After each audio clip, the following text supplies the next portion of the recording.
ang mga kwento ng pag-ibig, kwento ng buhay at kwento ng pag-asa dito sa Barangay Love Stories. Love Stories.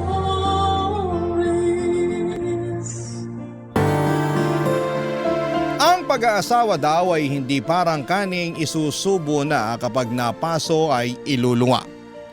Pero paano kung nagsama sa iisang bubong ang parehong bata pa at ika nga'y sanad pa sa kaalaman pagdating sa pagbuo ng pamilya at hindi pa alam kung paanong maging responsableng asawa? Paano kung puro barkada ang laging kasama? Ano ang uunahin niya? Ang asawang kasama sa buhay o ang barkadang nagpapasaya sa kanya?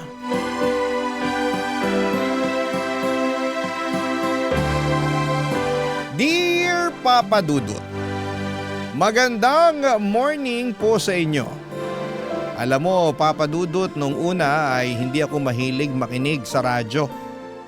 Mas adik ako sa pagsa-cellphone at panonood ng TV. Nag-start lamang akong makinig ng programa ninyo simula nung mapasakay ako sa isang taxi at saktong programa ninyo ang pinakikinggan. Nung una ay hindi naman ako interesado. Text kasi ako ng text. Saktong nakalimutan ko din ang headset ko kaya dinig na dinig ko ang boses mo. At si Manong driver naman ay seryoso sa pakikinig. Hanggang sa maipit kami sa traffic at palobat na rin ang cellphone ko. Kaya nakinig na lang din ako, Papa Dudut. Natuwa naman ako at tinanong ko si Manong driver kung ano ang station ninyo. Barangay LS nga daw at tuwing alas 12 ka. Pero dahil updated sa kaganapan si Manong ay sinabi din niya sa akin na pwede siyang mapakinggan sa YouTube. At yon ang simula ng maalaalamat kong pagkahilig sa programa ninyo. Kanina pa pala ako na nagkikwento pero hindi ko pa nasasabi kung sino ako. Papa Dudut, itago niyo na lamang po ako sa pangalang Francia. 28 years old at sa kasalukuyan ay naninirahan dito sa Pagadian City. May isa akong anak na lalaki at buntis sa pangalawa namin. Iisang naging anak namin ang asawa ko noong una kaming nagsama dahil matagal kaming nagkahiwalay. Hindi kasi naging tagumpay ang una naming pagsasama dahil hindi kami magkasundo masyado at mahilig mag-inom kasi ang napangasawa ko at mahilig makipagbarkada. Immature at irresponsable. Inuuna pa niya ang pagbili ng alak kaysa sa pagbili ng gatas ng anak namin. May kaya sa buhay ang pamilya ni Kent. May mga paupahang bahay sila dito sa amin. Kaya naman noong magkasama kami ay bumukod agad kami at ibinigay sa amin ang isa sa mga upahan nilang kwarto. At doon ko napatunayan na tama ang kasabihan na makikilala mo lamang ang ugali ng isang tao kapag nakasama mo ito sa bahay.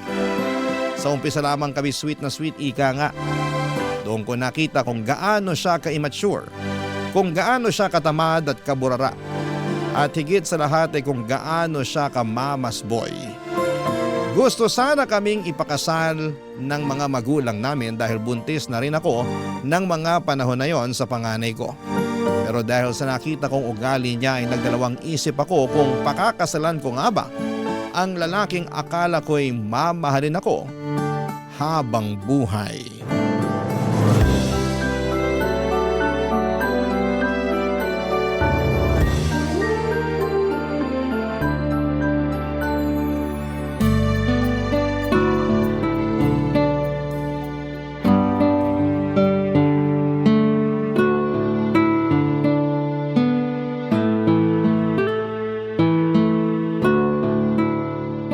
Saan ka na naman pupunta? Pupunta lang ako kina Robert. Magbabasketball kami. Umpisa na kasi ng liga sa kabilang barangay ngayon. Basketball na naman? Tapos ano, inuman pagkatapos? Ano bang problema mo? Ang aga-aga nagbubunga nga ka dyan. Ang aga-aga mo rin kasing lumayas.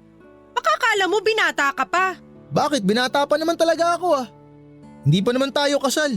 Kaya binata pa ako. Ang kapal na mukha mo. Araw-araw ka na lang ganyan. Inuman at barkada mo na lang inaatupag mo? Hindi mo man lang inalam kung may pagkain pa dito sa bahay? Huwag mo nga akong artehan dyan. Marami akong pinamiling dilata at noodles dyan oh. Mag-isa ka lang dito sa bahay kaya tatanga-tanga ka na lang kung magpapagutom ka. Hindi naman yun ang point ko eh. Ang akin lang naman, mag-asawa na tayo, di ba? Dapat ako ang priority mo bagong barkada mo. Bakit? Hindi naman kita pinababayaan ah. Isa pa kapag wala naman tayong pera, binibigyan naman tayo ni mama, di ba? Yun na nga eh. Lagi na lang sa mama mo tayo umaasa. Hindi ka ba nahihiya sa kanila? Imbis na nagtatrabaho ka, barkadang inaatupag mo. Bakit naman ako mahihiya sa kanila? Eh nanay ko naman yun. Mas mahihiya ako kung sa nanay mo ako hihingi. Kahit nanay mo pa yon, hindi pa rin tama na sa kanya natin iasa kahit pambili natin ng asin. Ano bang problema at ang aga-aga pumuputok butsi mo dyan? Dahil maaga ka rin lumayas. Hindi ka pa nga nakakapaghilamos ata, alis ka na agad. Tanghali na nga gumising tapos kagabi halos madaling araw ka nang umuwi. Ganyan ba dapat ang ugali ng isang lalaki may asawa? Napaka-irresponsable mo. Kung alam ko lang na ganyan ang ugali mo, sana hindi na lang kita pinakisamahan. Pinaglabang kita sa magulang ko at mga kapatid ko tapos ganyan ang gagawin mo sa akin? Walang asawang aalis sa bahay kung maayos at hindi bungangera ang asawang babae. Napakasilosa mo. Lahat na lang napapansin mo. Paano ako gaganahang tumigil dito sa bahay kung ganyan ang ugali mo? Akala ko pa naman mabait ka. Akala ko malambing ka. Kaya nga ikaw yung pinili ko eh. Tapos ano, eto na pala ako oh. May kinakasama ako ngayon na hindi pa nakakapagmumog, nagbubunga nga na. Hindi ka ba naiirita kasi sigaw mo? Hindi ba napapatid yung mga ugat mo sa lalamunan? Nakakahiya sa mga kapitbahay oh. Wala akong pakialam sa sasabihin ng kapitbahay. At para sabihin ko sa'yo, hindi kita bubungangaan kung alam ko maayos ang ginagawa mo. Palibhasa kasi konsentidor din yung nanay mo kaya hinahayaan kang ganyan. Hoy! Huwag mo idamay ang nanay ko dito ha.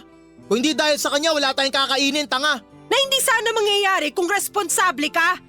Buntis ako! Paano tayo kung palagi kang ganyan? Ano? Buntis ka? Akala ko ba nag-uusap na tayo? Bakit ka nagpabuntis agad? Para ka naman tanga eh. Hindi ka masaya na buntis ako? Hindi ka masaya na magiging tatay ka na?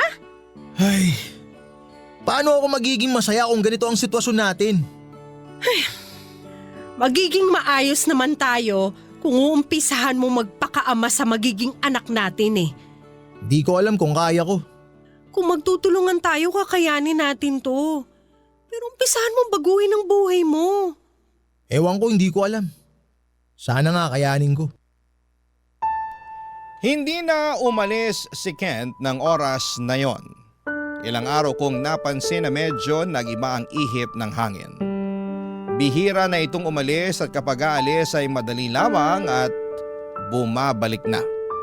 Naghanap din ito ng trabaho pero ilang beses nabigo dahil hindi naman nakapagtapos ng pag-aaral hanggang sa nagdesisyon na lamang sina mama na bigyan kami ng puhunan para may pagkakitaan. Pero kapag pala talagang wala sa loob ang ginagawa, ay kahit na siguro mamuhunan ng 1 milyon ng mama ni Kent ay wala ring mangyayari. Lalo na kapag sa barkada pa lamang ay ubos na ang paninda at wala pang benta. Tama si Kent, nagera ko. Pero may dahilan naman kung bakit ako nagkakaganito.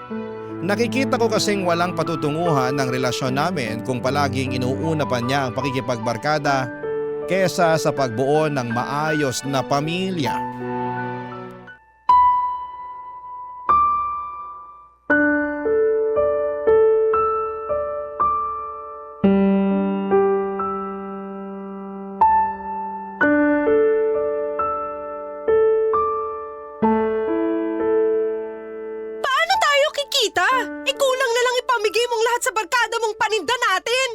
Minsan ko lang naman sila nililibre ah. Siguro naman hindi ka bawasan ng 100 na pinanlilibre ko sa kanila, di ba? Oo, 100! 100 araw-araw pinapalamon mo sa barkada mo. Kung araw-araw yun ang gagawin mo, ibigay mo na lang din sa kanila pati tornilyo nitong bisikleta mo. Kapag ganyan ang gagawin mo, malamang 1 linggo pa lang lugi na tayo. Alam mo ikaw sumusobra ka ng babae ka eh. Huwag mo sabihing buntis ka, papatulan talaga kita. O di patulan mo? Akala mo naman natatakot ako? Isusumbong kita kay mama! Eh di magsumbong ka. Isa pa sa nanay ko naman galing ay pinampuhunan dyan ah. Kaya anong itinatalak mo? Ano ba yung kinagagalit mo ha? Wala namang mawawala sa'yo ah. Hindi na kita maintindihan eh. Kapag umaalis ako, nagagalit ka. Ngayon naman nandito lang ako kasama ng barkada ko, galit ka rin. 100 piso lang naman ang nagagastos ko kumpara dati ah. Napakaramot mong tao ka. Di ako madamot. Ang akin lang, ilagay mo naman sa lugar yung pagiging galante mo.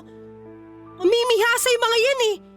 Hindi mo ba napapansin? Inaaraw-araw nilang pagtambay dito? Kasi araw-araw silang may budget dyan sa negosyo mong pulpol. Hoy, hindi pulpol ang negosyo ko. Baka ikaw pulpol. Isa pa, natutulungan nila ako kasi nare-recommenda nila sa ibang tao tong negosyo ko. Mas may silbi pa nga ata sila kaysa sa'yo eh. Ah, ganon ah. Mas may silbi pa sila ha? Sandali lang.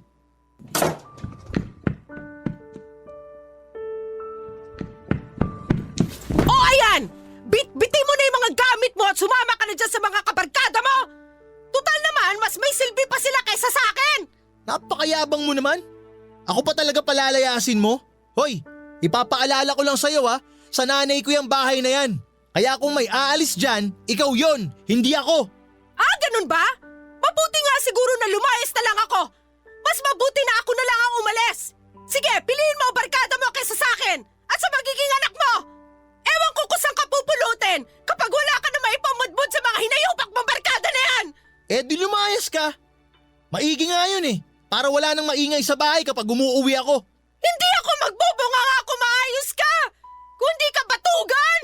Kung hindi ka mabarkada. At higit sa lahat kung hindi ka mama's boy na palaging sa nanay mo nakaasa. Salamat sa'yo. Salamat dahil nakilala ko agad ang totoong kulay mo.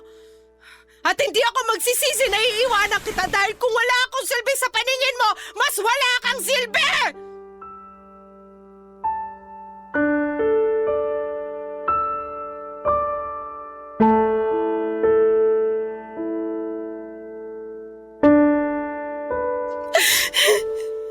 Yan ang nga bang sinasabi ko sa inyo mga bata kayo eh. Kaya aga ninyong magsipag-asawa. Akala nyo ganun lang palagi kadali ang buhay? Akala nyo kapag magkasama kayo, okay lang na magutom? O ano nangyari sa inyo ngayon? Sinabihan ko lang naman po siya na huwag niya palaging ilibre yung mga barkada niya eh. Araw-araw po kasi 100 nakukuha nila sa tindahan. Eh dapat hinayaan mo na lang siya para walang gulo.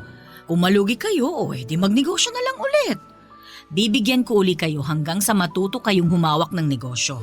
Hindi po siya matututo kung palagi siya nga asa sa inyo, Mama. Baka naman po pwedeng pagsabihan niyo na lang siya na bawasan yung pakikipagbarkada. Okay naman ho kami kung wala sila eh. Ano ka ba naman? Alam mo naman na noon pa, mabarkada na yung anak ko. Kaya nga naging mag-asawa kayo kasi hindi ba magkabarkada kayo? O, isa pa, kilala mo din naman ang mga barkada niya kasi naging magkakabarkada naman kayo bago kayo nagsama, di ba? Iba na po kasi ngayon, Ma. Magkakaanak na kami. Gusto ko lang naman maging responsable siya eh. Hayaan mo na lang muna siya. Umuwi ka na doon. Bata pa rin kasi yung si Ken kaya ganyan eh. Eh syempre, wala pang alam yan sa pagiging ama at saka asawa. Matututo rin naman yan. Sa ngayon ako na lamang muna ang bahala sa mga gastusin ninyo ha. Kung ipaubos niya sa barkada ang paninda ninyo, hayaan mo na lang para wala nang gulo. Sasaan ba't matututo rin yan? Isa pa, ginusto mo rin yan di tiisin mo. Hindi na ako babalik doon. Uuwi na lang ako sa amin. Nag-text na ako kay Mama. Mamaya lang po parating na yon. Ano? Bakit nag-text ka kaagad? Baka naman isipin ng mama mo na inaapi ka ng anak ko, ha? Naku, Francia, hindi maganda yung ganyang ugali na pabigla-bigla. Dapat nag-usap muna kayo ng anak ko. Hindi na ho. Wala rin naman ho mangyayari. Kasi kung mismong kayo, hindi nyo gustong disiplinahin yung anak nyo, mas lalo na ho sigurong ako mahihirapang pakisamahan yan dahil kinukonsintin nyo siya. Uy, ikaw bata ka ha? Huwag mo kong sinasabihan ng ganyan. Nasa pamamahay kita. Kaya siguro ganyan ang ugali ng anak ko pagdating sa'yo kasi bastos yung bunganga mo. Hindi ho ako bastos. Nagsasabi lang ho ako ng totoo. Pag ganyan kang bata ka, mas maigi pa nga siguro na sumama ka na lamang sa nanay mo pauwi doon sa inyo. Ay nako, Mga kabataan talaga, oo. Akala yata nakakain ng pagmamahal. Pagkatapos kapag nalaman na ang tunay na ugali, abay makikipaghiwalay. Akala yata ganun kadali ang buhay.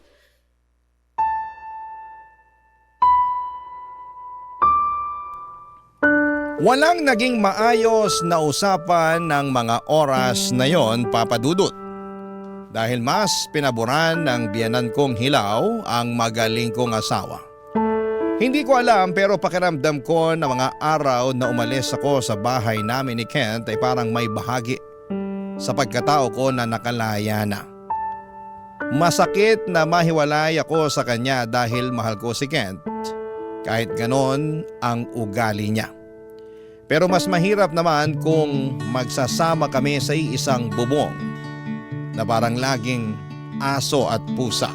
Barangay Love Stories. Barangay Love Stories. Tuluyan na kaming naghiwalay ni Kent, Papa Dudut. Nanganak na rin ako, lalaki ang naging anak ko. Si Kent naman ay pinilit kong iwasan kahit may pagkakataon na nami-miss ko siya. Nang mabalitaan ng biyanan kong hilaw ang panganganak ko ay tuwang-tuwa daw ito. Pinadalhan ako ng pera pero sinoli ko sa kanila. Mula kasi noong araw na umalis ako sa poder nila ay pinangako ko sa sarili ko na hindi ako tatanggap ng kahit na ano mula sa kanila. Maayos ang pamilya ko at mabait si mama, okay na sa akin na kami na lamang ng anak ko.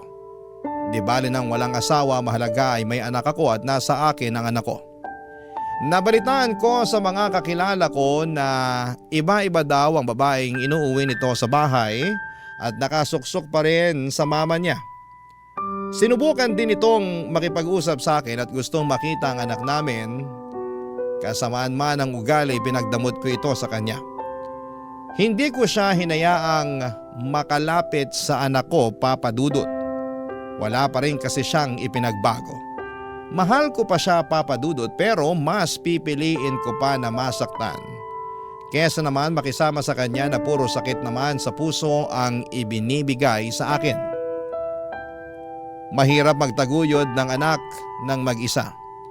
Pero kailangan mong lumaban para sa kanila. Naganap ako ng trabaho at awa naman ng Diyos ay nakakita ako.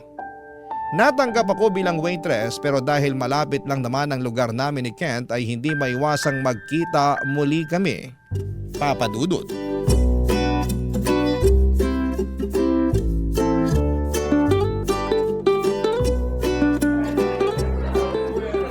Ateng, sight mo yung nasa table 2. Ang gwapo nung afa. Mukhang crush ka pa ata. Gwapo ba yun? Foreigner lang kaya gwapo. Mas okay pa rin ang Pinoy. Sus, Pinoy na naman. Tapos lolokohin ka lang. Malay mo naman, magkagusto sa'yo yan. Mangarap ka, Ateng. Isa pa, hindi ko naman type yung mga ganyan. Tsaka ayoko na mga nag-i-English. Baka duguin ako dyan. Ano ka ba? Hindi rin naman magaling mag-English ang mga yan eh. Mukha lang silang magaling mag-English kasi foreigner. Isa pa, mas bagay sa kanila. Parang tayo din lang yan. Tayo nga, Pinoy, hindi fluent sa Tagalog.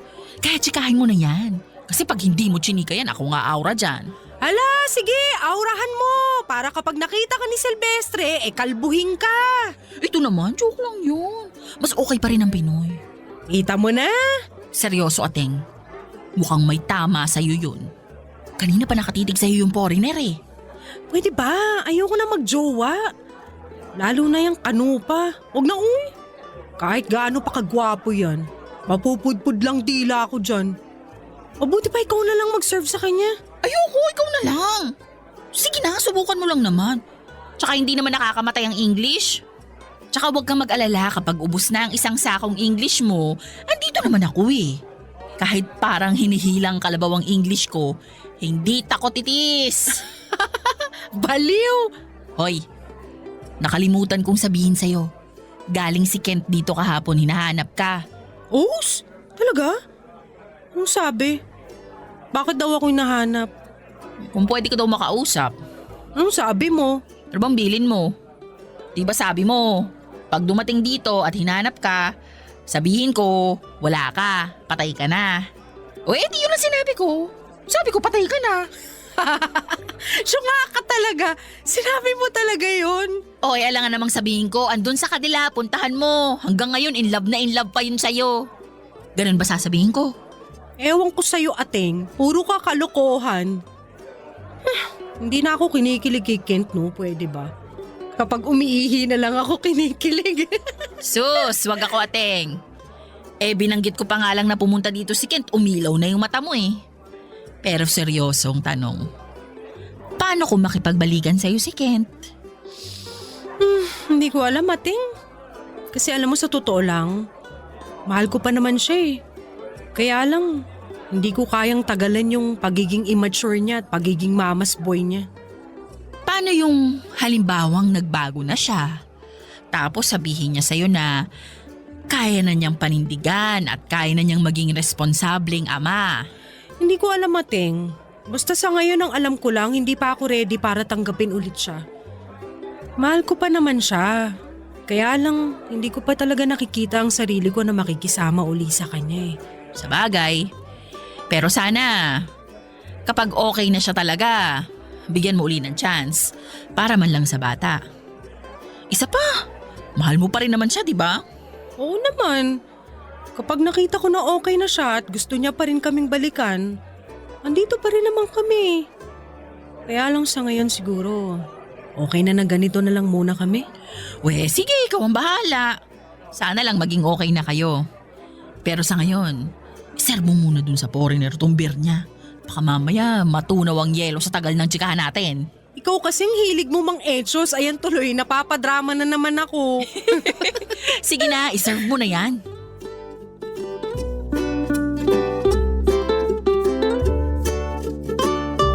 Papadudot ilang beses daw bumalik doon si Kent at natatao naman na wala ako doon kaya hindi kami nagkakaroon ng pagkakataon para magkita. Hindi pa siguro panahon para magkita kaming dalawa. Mahal ko pa rin si Kent at wala pa rin akong lalaking naiisip na papalit sa kanya o hahawak man lang sa akin. Si Kent pa rin ang gusto kong makasama kaya lang hindi ko kaya ang ugali niya. Madalas kong ipinagdarasal na sana'y magbago siya hindi lang para sa amin kundi para sa sarili niya. Kinausap ko si Mama at sinabi sa kanya ang tungkol kay Kent. Sinabi niya sa akin na huwag daw akong papabola kay Kent. Maging aral daw sa akin ang nangyari sa aming dalawa. Pero kapag nga siguro ay nakatakdang muling magkita ang dalawang tao, ay mangyayari yon sa hindi inaasahang pagkakataon.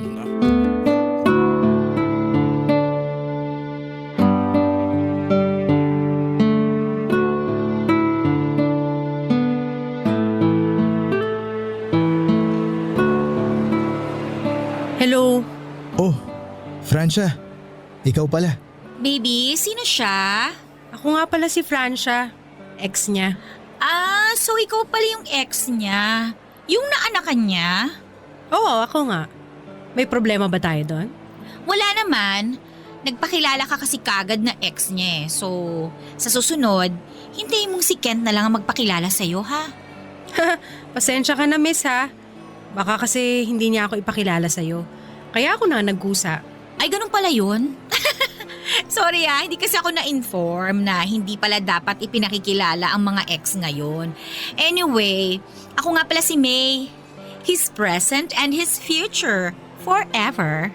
Okay Tulad nga ng sabi ko sa'yo, ako yung ex niya. And malay mo, maging forever niya ako. What? Joke lang to naman. Sige, mauna na ako sa inyo. Kent, maganda yung girlfriend mo Mukhang sosyal. Tatagal kaya sa'yo yan? May, sandali lang May sasabihin lang ako kay Francia. Francia, sandali lang. Ano ka ba? Ilang beses kitang pinuntahan sa resto na pinagtatrabahuhan mo. Laging di kita natsyempohan. Ayoko rin naman pumunta sa inyo kasi nahihiya ako sa mama mo. Gusto ko lang sanang kumustahin yung anak natin.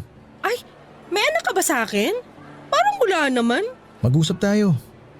Bukas, pupunta ako sa inyo. Paano yung kasama mo? Kasi hindi pwede sa bahay namin ng sosyalerang palaka. Hindi ka pa rin nagbabago Kaya namimiss kita Wow namimiss. May kasama ka nga mukhang walis. Sasabihin mong namimiss mo ko. Tigilan mo ako. Excuse me po. May, Andito lang po ako sa tabi nyo. Pwede huwag kayong magharutan? Baka kasi hindi ako makapagpigil, masampal ko kayong dalawa. Lagot ka. Sorry ganyan lang kami mag-usap. Sige, mauna na ako. Hintayin na lang kita sa bahay bukas. Hindi siya pupunta. Okay, bye!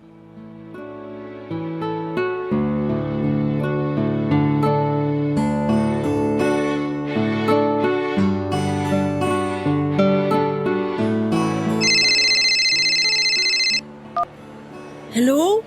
Ate Gina, nakita ko si Kent. O edi masaya, nakita mo pala. Asan ka ba at parang ang ingay? Andito ako sa mall. May binili lang ako. Nakita ko si Kent may kasamang babae. Ang ganda. Tapos maputi at saka matangkad. O bakit parang naiiyak ka dyan? Nagsiselos ka ba? Hindi ako nagsiselos kasi hindi ko siya mahal, di ba? Alam mo naman ang totoo eh. Mahal ko pa si Kent. At ang sakit-sakit na nakita ko siya na may kasamang iba. Tapos ang ganda-ganda pa ng kasama. Oy, bakit nahihinaan ka ba sa sarili mo? Ang ganda-ganda mo kaya. Hindi ka nga lang katangkaran at morena ka. Pero maganda ka. Huwag ka magpakita sa kanya na affected ka. Lalo ka lang pagyayabangan ng mga yan. Hindi ko kasi mapigilan, te. Naiiyak nga ako ngayon, oh. Ang sakit pa rin pala. Ang hirap pala kasi hanggang ngayon tanga-tanga pa rin ako sa kanya. Kakainis. Gusto ko magwala. Yan ang huwag mong gagawin. Ang pangit tignan. Anong sabi ni Kent? Nag-usap kayo? Oo, kinausap naman niya ako. Sabi niya na mamiss niya raw ako. Pero ating naman ang ganda nung kasama.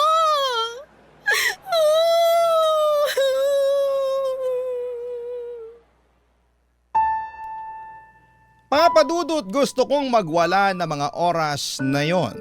Pero hindi ko magawa dahil ang daming tao. Sa CR na nga lang habang umaatungal ako ay pinagtitinginan ako pero ang sakit-sakit kasi talaga. Parang binibiyak ang dibdib ko. Naiinis ako sa sarili ko dahil sa kabila ng mga nangyari sa amin bakit ganon pa rin ang epekto niya sa akin. Mahal ko pa rin siya at siya pa rin ang gusto kong makasama. Ganon ba talaga ang pag-ibig? Kahit na ilang beses kang masaktan ay siya at siya pa rin ang gugustuhin mong mahalin kahit na sobrang sakit na ng nararamdaman mo dahil sa kanya. Aaminin ko na nanliliit ako sa itsura ng kasama ni Kent. Lalo na akong nawala ng pag-asa na magkabalikan kami. Oo, Papa Dudut, umaasa ako na magkakabalikan kami dahil ayoko ng ibang lalaki sa buhay ko kundi siya lamang. Pero ang hirap pala. Ang hirap pag mahal mo pa pero nagpapanggap kang hindi na dahil sa pride mo at dahil mas nararamdaman mong may mahal na siyang iba. Papa Dudut. Barangay Love Stories. Barangay Love Stories. Madilim pa sa labas ay gising na ako kinabukasan. Ito kasi ang araw na sinabi ni Kent sa akin na dadalaw siya sa bahay. Super excited ako at parang dalagang nililigawan ng crush. Para akong tanga kasi matapos ang nangyari sa amin dapat ay galit ako sa kanya. Dapat ay hindi ko na siya papansinin kahit na ano ang mangyari. Pero sadya nga yatang mahiwaga ang pag-ibig. Sadya yatang mahirap ipaliwanag ang mga bagay-bagay lalo na kapag usapang puso na. Nahalata ni Mama ang kilos ko. Natatawang naiinis ito sa akin pero pinayuhan ako.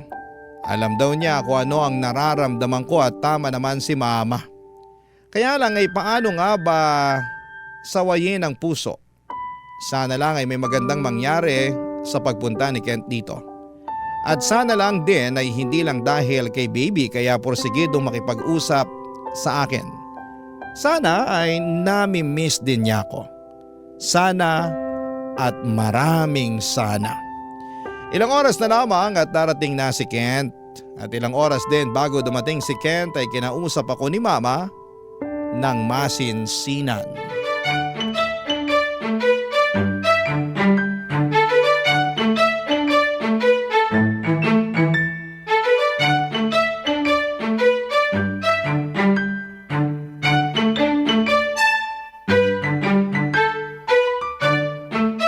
Francia, pinapaalala ko lang sa'yo ha.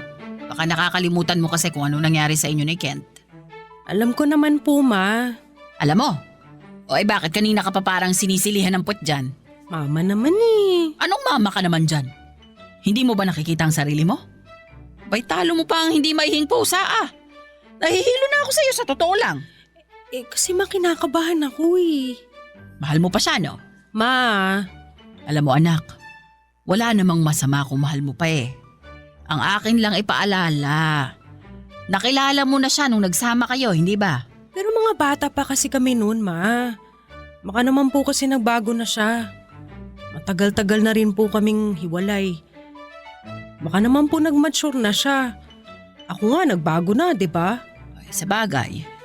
Pero nak, kapag dumating si Kent mamaya, relax ka lang ha? Kasi parang tense na tense ka eh. Si Kent lang ang darating anak, hindi presidente ng Pilipinas. Tsaka ano ba yung itsura mo? Para kang sasagala. Naka-makeup ka pa talaga. Maghilamos ka nga doon. Obvious na obvious ito. Maigi na yung makita niyang natural ang itsura. Pangit ba, Ma? Oo, pangit. Halatang pinaghandaan mo.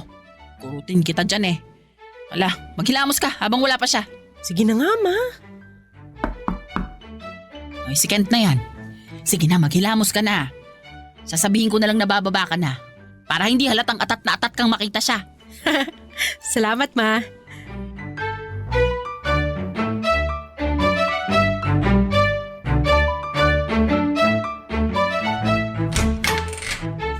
Ikaw pala.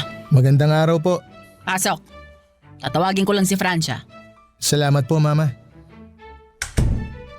Sige, maupo ka. Francia! May bisita ka! Andiyan na, Ma. O Kent, uminom ka muna. Hi, Kent. Francia, siya ba ang baby natin? Oh, siyang baby natin. Kenji, anak. Siya si Papa. Wow, ang gwapo naman ng anak ko. Kamukhang kamukha ni Papa. Nakakapanggigil. Kumusta ka na? Ganda ng kasama mo kahapon, ah. Ah, si May? Oo, maganda nga siya.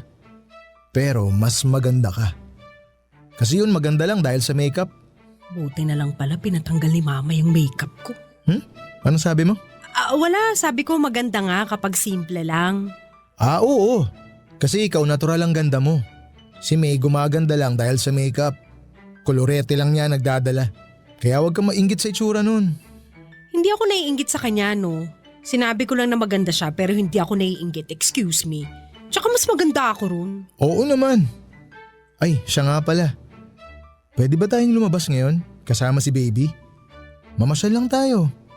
Okay lang ba sa inyo ni Mama yon? Oo naman. Sige, sandali lang ah. Bibihisan ko si Kenji tapos papaalam din tayo kay Mama.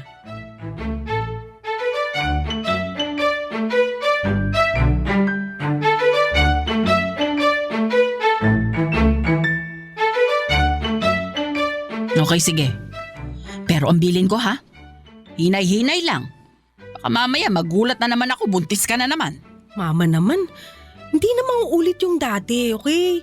Mas mature na ako mag-isip ngayon. Okay, sinabi mo eh. Basta umayos ka. At huwag masyadong pakyut. Dapat simple lang lagi ang kilos.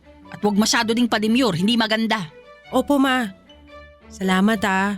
O siya, sige, lumakad na kayo. Yung dede ni Kenji at pamunas niya, huwag mong kalimutan. Tapos magdala ka ng ekstrang damit niya. Huwag din kayong masyadong papagabi ha. Mahahamugan ng bata. Opo, Ma. Kent, ikaw na bahala sa kanila ha. Sige po, Ma. Alis po muna kami sandali. Francia, yung bilin ko. Aalis na po kami, Ma. O siya, sige, ingat kayo.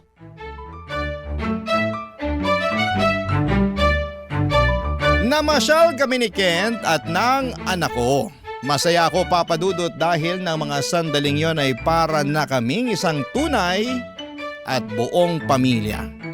Hindi namin namalayan ang oras at magkasundo ang mag-ama ko.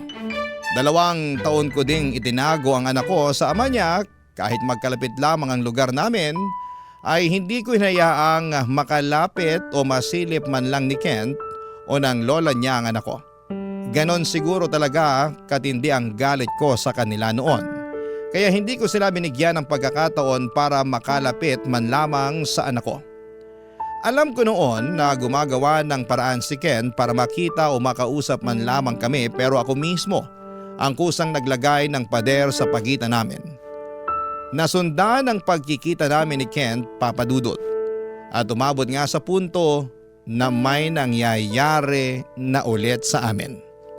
Pero ang masakit, may nangyayari sa amin pero wala nang kami dahil andyan si May na mahal niya.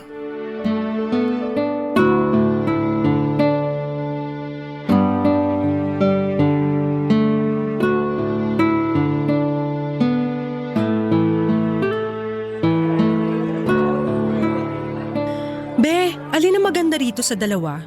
Parehas naman maganda eh. Pero mas maganda siguro kung 2 na lang ang kunin mo. Naku, isang terno na lang. Ang mahal nito eh. Hayaan mo na para naman kay baby. Para naman makabawi ako sa 2 taon na hindi ko man lang siya nabigyan ng kahit na panggatas lang. Pasensya ka na ah. Alam ko naman na naiintindihan mo ko. Oo naman. Tsaka wag na natin pag-usapan yung nakaraan. Di naman mahalaga yun eh. Ang mahalaga, yung ngayon. Sabagay. Sige, ito na lang 2. Bayaran na natin tapos kain na tayo. Nagugutom na ako eh. Ako rin nga eh. Eh kung doon na lang kaya tayo sa paborito nating lugar para walang istorbo. Mag-take out na lang tayo ng pagkain. Ano sa palagay mo? Pilyo ka talaga. Pero sige, gusto ko yan. Eh, huwag tayo magtatagal ah. Kasi may trabaho pa ako mamaya. Panggabi ako eh. Oo na, sige na. Tara. Hello, babe! Uy, May? Oh, bakit parang nagulat kayong dalawa?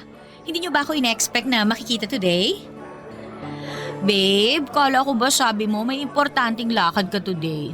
Don't tell me siyang importanteng lakad mo. Pasensya ka na May ha. Inaya niya kasi akong pumunta dito ngayon eh para ipamili ng damit si Baby Kenji. Pero pauwi na rin kami. Hindi ka ang kinakausap ko, girl. Itong boyfriend ko na ex mo. Sorry naman. Nagpapaliwanag lang naman ako. Baka kasi kung anong isipin mo. Ano naman sa'yo kung isipin ko? Ex ka na niya, no? Tsaka hindi ka ang tipo ng babae na dapat kong ipag-alala. Ang boring kaya ng itsura mo. Wow ha? Boring pala ang itsura ko. Anong tawag sa itsura mo? Happy? Happy fiesta?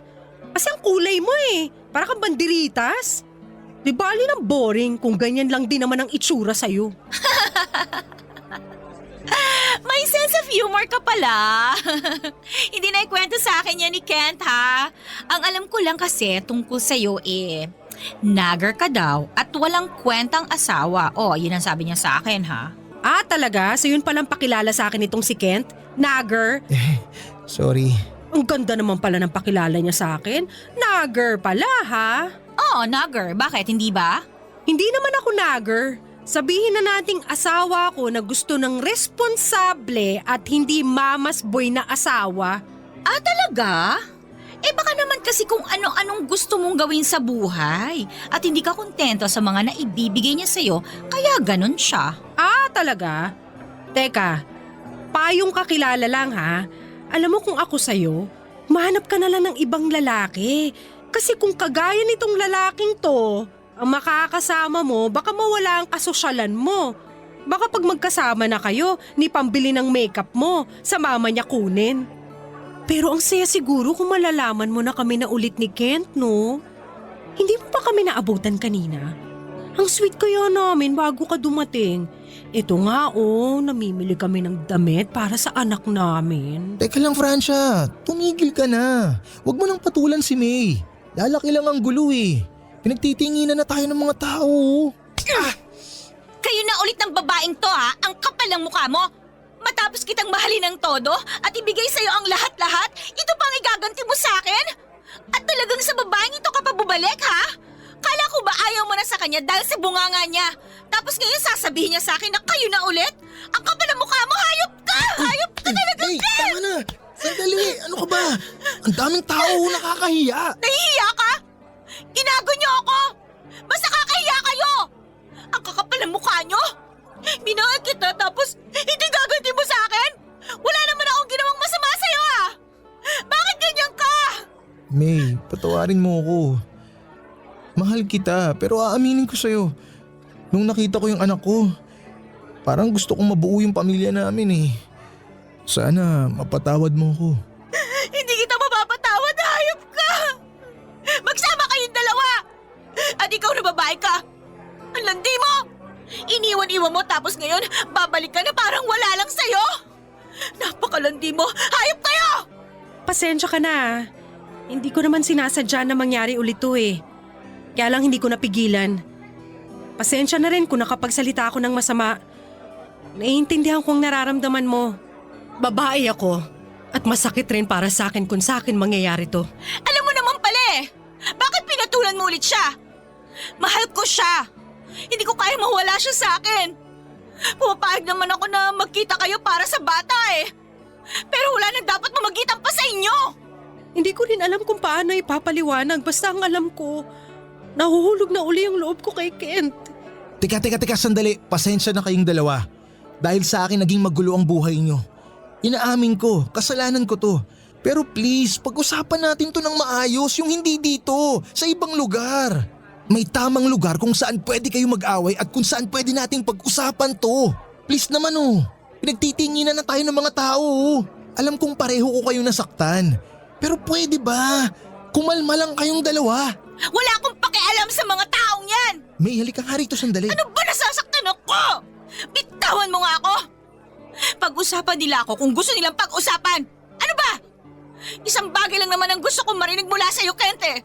Sino mas mahal mo sa amin na Francia na yan? May, hindi ko kailangan mamili.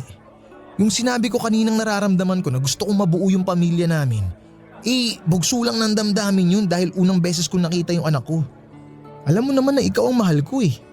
Lilinawin ko sa'yo, magkasama lang kami ni Francia dahil sa bata. Wala kaming relasyon. Kahit itanong mo sa kanya, hindi kami ni Francia. Tapos na kami. Puro para sa bata lang yung pinag-uusapan namin. Talaga?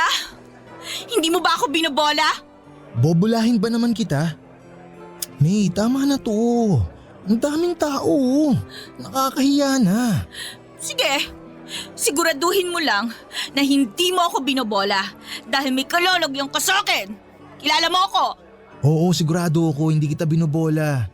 Ganito na lang, ang mabuti pa, kumain na lang muna tayo. Baka nagugutom ka na. Isama natin si Francia. O teka lang, kakausapin ko lang sandali si Francia.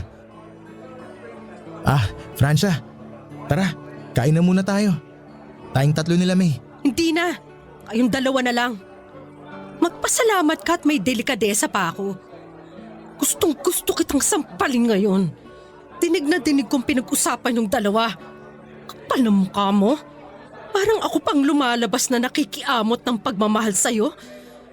Ngayon ko lang nalaman kung gaano talaga ako katanga. Sana hindi ko na lang hinayaan na magkita tayo uli. Kung alam ko lang na hindi ka pa nagbabago at mas lumala yung ugali mo, sana hindi na lang kita uli minahal. Wala ka pa rin pagbabago. Ano ka ba Francia? Kumalma ka nga lang muna. Kailangan ko lang sabihin lahat yun para kumalma si May. Alam kong hindi siya titigil hanggat hindi niya tayo naiiskandalo. Pagbigyan mo na lang muna ako ngayon para ayusin to. Pangako ayusin ko to. Makikipagkalas ako sa kanya. Kayo ng anak kong gusto kong makasama. Maniwala ka naman sa akin. Ewan ko sa'yo. Pauna na ako. Hindi ko alam kung paniniwalaan pa kita. Bahala ka na sa buhay mo. Kasama kayong dalawa. Pangako ayusin ko to. O sige na magkita na lang tayo. Ha? Bukas pupunta ako sa inyo. Isasama ko nanay ko. Gawin mo. Wag mong sabihin. Oo, gagawin ko talaga. Pangako. O sige na, mauna ka na. Babalikan ko na si May. May, tara, kain na tayo. Uuwi na raw si Francia. Hindi na sasama sa atin. Sumakit daw yung ulo niya. Mabuti naman. Para walang asungot. Maya mo na yun. Halika na. Natapos ang araw na yon na may kinikim-kim akong galit na naman sa dibdib ko. Galit kay Kent dahil sa mga sinabi niya kay May. Naramdaman ko na naman ang pamilyar na sakit. Magdamag akong hindi nakatanggap ng tawag mula kay Kent at yon ang naging dahilan kaya hindi ako nakapagtrabaho ng maayos. Pakiramdam ko ay nakalutang ako. Hindi na sana ako papasok sa trabaho noong araw na yon kaya lamang ay naisip ko na kailangan ko magtrabaho para sa anak ko. Alam ko naman na tutulungan ako ni na mama kaya lang ay hindi ko pa rin kayang iasa na lamang sa kanila lahat ng mga gastusin. Pag-uwi ko ng bahay ay para rin akong nakalutang at wala sa sarili. Para bang pagod na pagod ako at gusto kong sumigaw. Dumiretso ako sa kwarto at hindi ko na muna pinuntahan si baby. Gusto ko munang mapag-isa, makapagpahinga at makapag-isip. Humiga ako sa kama at hindi ko man lang nagawang makapagpalit ng damit. Hindi ko na malaya na nakatulog na pala ako. Nagising na lamang ako sa katok ni mama, nasa baba daw sina Kent kasama ang mama nito. Napabalikwas ako papadudot dahil noon lang nag-sink in sa utak ko ang mga sinabi ni Kent kahapon na pupunta siya dito at isasama ang mama niya. Hindi ko alam pero parang bigla akong kinabahan. Natatakot ako kung ano ang pwedeng mangyari at natakot ako sa sasabihin ni Kent. Baka pumunta lamang siya dito para sabihin sa akin na sosuportahan niya ang bata. Pero bahala na. Bala ko na sampalin ng malakas si Kent kapag nagkamali siya ng sasabihin. Nagkaroon kami ng pagkakataon ni Kent para mag-usap. Nalaman ko na break na sila ni May at tinutuon niya ang sinabi niya na inuuto lamang niya ito para manahimik. Nung una ay nagdududa pa ako pero noong alokin niya ako ng kasal ay para akong tumama sa loto na walang kabig kundi ang nakakakilig na pag-ibig. Ibinalita niya din sa akin na nag-aaral na muli siya at pinagbubuti niya para sa amin ni Kenji. Nakasal kami ni Kent at gaya ng dati ay nagsama muli kami sa isang bubong pero napakalaki ng ipinagbago nito. Muli namin binuksan ang negosyong noon ay pinagumpisahan namin pero hindi na kagaya ng dati ang sitwasyon. Kasama ko na ang Kent na responsable at mapagmahal na asawa. Sa ngayon, papadudot ay magdadalawa na ang anak namin at nagkaroon pa rin kami ng tampuhan, paminsan-minsan pero hindi na kami nag-aaway ng kagaya noong una. Naging maayos na ang aming pagsasama at naniniwala na ako sa kasabihang love is lovelier the second time around. Hanggang dito na lamang po ang aking kwento, papadudot. At sana'y nagustuhan ninyo at ang ating mga kabarangay ang buhay pag-ibig ko. Ang inyong kapuso at kabarangay forever, Francia. Ano ang masasabi mo sa ating Barangay Love Stories today? Aabangan namin yan sa aming comment section.